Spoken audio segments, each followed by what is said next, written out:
Now, as we have seen the first reaction that you have to think of whenever you have been given a substrate and a reagent is the acid-base reaction, because acid-base reaction is the fastest reaction. It takes prior to elimination or substitution, or for that matter any kind of reaction. Now because acid is having an active hydrogen, so you have to think and you must be able to say that the first reaction between Grignard reagent and carboxylic acid will be an acid-base reaction because of this hydrogen. Because this hydrogen is attached with oxygen, which is an electronegative atom, so this hydrogen is an active hydrogen. Because this oxygen will have a del negative charge and this hydrogen will have a del positive charge. So this hydrogen is electron deficient hydrogen. It has a huge tendency to show reaction with electron rich species. So with acid we have a no choice. There will be acid-base reaction. It's simple. So the reaction with Grignard reagent, and I'm writing R minus for Grignard reagent because effectively R minus is the reactive part of Grignard reagent. Whenever you add Grignard reagent to carboxylic acid, you will have a RH. This will be the organic product. This will be the alkane. And apart from this, the part left after removal of hydrogen will be carboxylate ion. Now this carboxylate ion has a negative charge.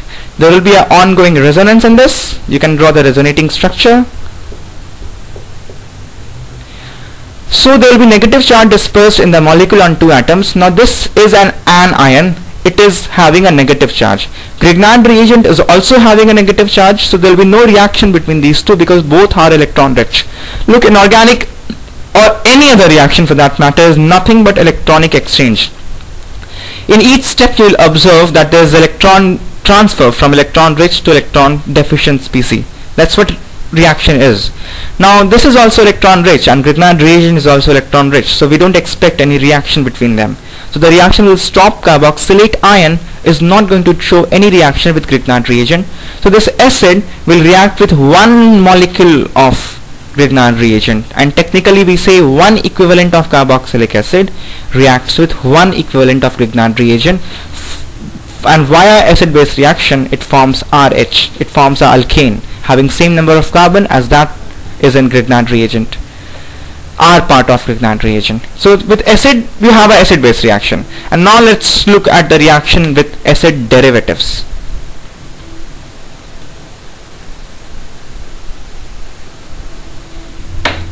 So the first acid derivative that we are going to look at is acyl chloride. Now this is acyl chloride. When you remove OH by Cl, that results in formation of acyl chloride. Now as you can see, this oxygen is second most electronegative atom. It will pull most of the electronic density of this bond, having del negative. That will create a positive charge polarity on this carbon. And chlorine is also more electronegative atom. So the chlorine will also pull electron from this bond towards itself, resulting in negative charge polarity on chlorine as well. Now as we have seen already and as we know already that in case of halogen, plus M effect will dominate, inductive effect dominates plus M effect. Although chlorine has 3 of lone pair, there will be some tendency to give electron by plus M effect into the orbital of carbon. But due to the difference in size, because carbon belongs to second period and chlorine belongs to third period, and because of difference in the size of orbital, the extent of resonance will be very poor, and chlorine will withdraw more of the electron by inductive effect than what it gives by mesomeric effect.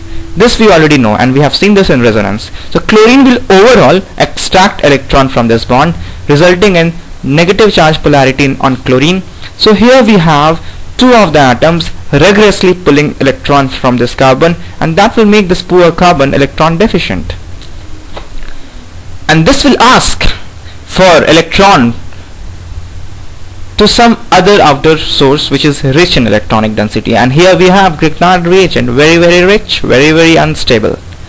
So what will happen here is, this is electron rich, this is electron deficient, and there will be electronic transfer from here to here, and that is what a reaction is technically.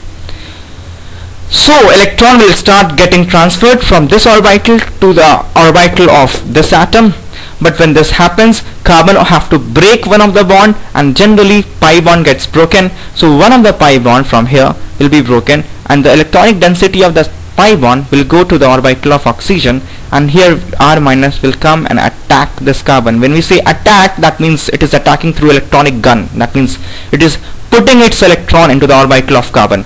So this is what will happen. R minus, usually unstable, terribly having a great desire to get rid of its electron, and here we have electron deficient site, so R minus will quickly come and pour its electron into the orbital of this electron deficient carbon, and carbon will lose its electron, and the electron of this pi bond will go into the orbital of this oxygen. When this happens, we have a negative charge on oxygen, the bond with chlorine remains as it is, and a new bond between carbon and the alkyl part of Grignard reagent is formed. Now here I will remind you something. In organic, look, after studying the whole course, you will have to attend some kind of exam, and in that exam you will be given some kind of substrate with some kind of reagent, and you will be expected to make some kind of product. When you make that some kind of product, that product has to be the correct one. Now at that point of time you will have to think what to do, and because like mathematics, you don't have any formulas or theorems straight away that you can apply to get the result. Here you have to use your analytical skill based upon your understanding and some facts, and the fact that you use is C double bond O is the strongest double bond of organic chemistry. Now reaction proceeds in that path that results in the most stable product, and you have to know certain factors that provides huge stability to the product.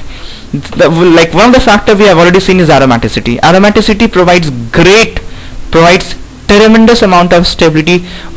Rather, aromaticity is one of the most important factor for providing stability in organic. Similarly, like aromaticity is a ring phenomena. You don't have aromaticity in open chain. In open chain you have C double bond O. So reaction proceeds in that direction in which C double bond is formed, and here and hereafter many times we will see that the formation of product is dictated by the formation of C double bond O.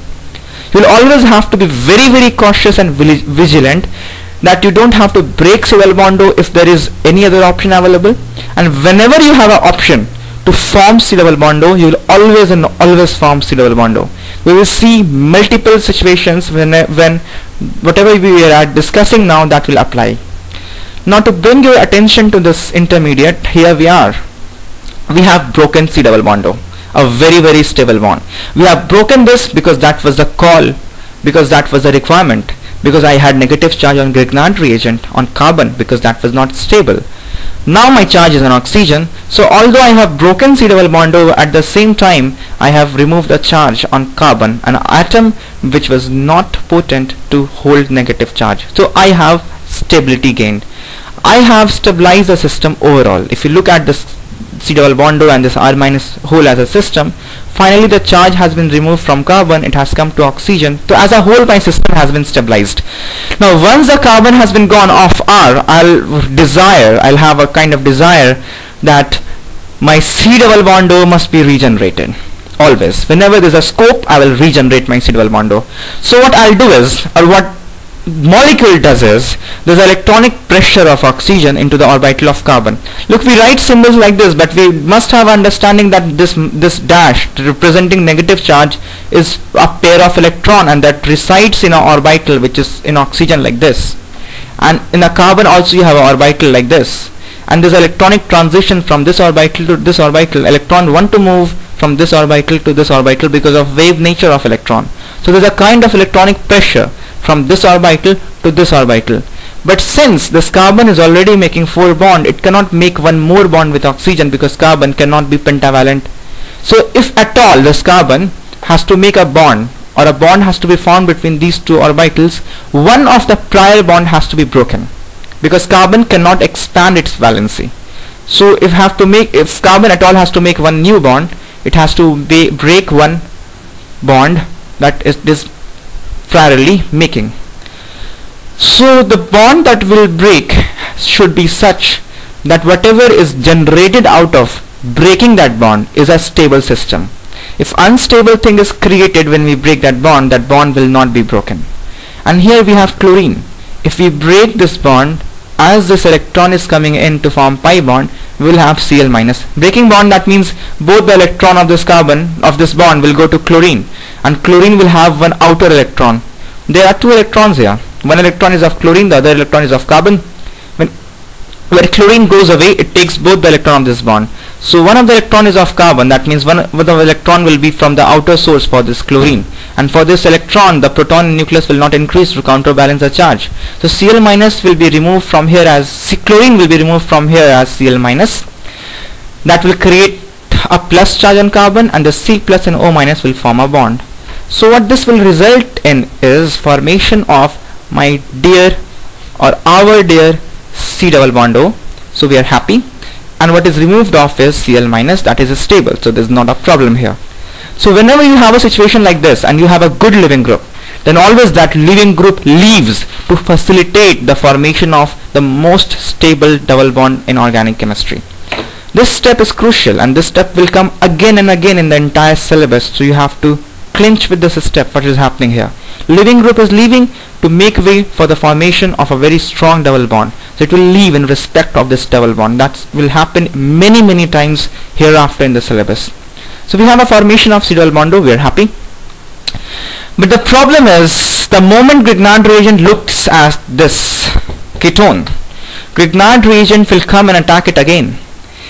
The reason being, this carbon again becomes electron deficient, because again oxygen, being electronegative, will pull more of its electron towards itself, and carbon will be electron deficient. So carbon will have some positive polarity on it, and you have more of Grignard reagent roaming here and there in the system. So the moment this ketone is formed, it cannot remain as it is, because you have more of Grignard reagent in the system, and that Grignard reagent will come and attack here again. Because Grignard reagent is having negative charge, this carbon is having positive charge, there is bound to be electronic transition between a unstable electron rich species and an electron deficient species. So again we will have to compromise on our dear C double bond O. So this Grignard reagent will come here again, attack this carbon, and again same thing will happen. When this carbon is making one new bond, one of the previous bond has to be broken, because carbon cannot expand its octet. So what this will result in is, again we'll have a negative charge on oxygen, and 3R group will get inserted on carbon. So now there is no scope of regeneration of C double bond O, because we can't break any of these three bonds, because if we break this, R will be removed as R minus. R minus by no way is a stable like Cl minus. Chlorine is electron rich, chlorine is electronegative atom, and chlorine also has a greater size. This negative charge is in the 3p orbital of chlorine, because chlorine belongs to third period. 3p orbital being big and diffused, the electronic density in 3p is less, so the atom is stable. In R minus, the charge will be on carbon. Carbon belongs to second period.